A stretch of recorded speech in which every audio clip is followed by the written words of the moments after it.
আরেকটা স্কুলের আমি জাস্ট তথ্যটা দিই।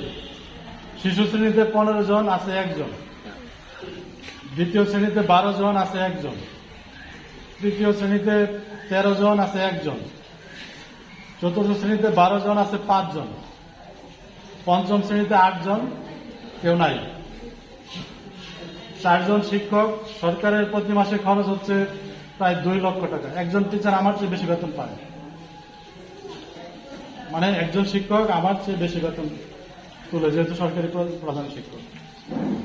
এখন বলেন, একটা স্কুলের পিছনে সরকার মাসে প্রায় 2 লক্ষের বেশি টাকা খরচ করে বিল্ডিং করে দেওয়া হয়েছে।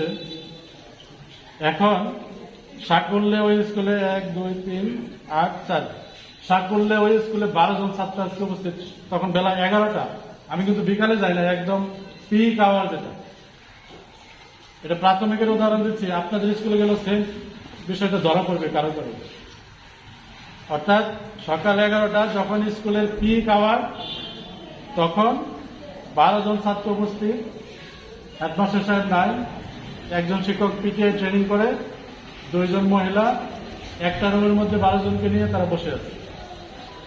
সুতরাং বর্তমান অবস্থাটা আমাদের এরকমই।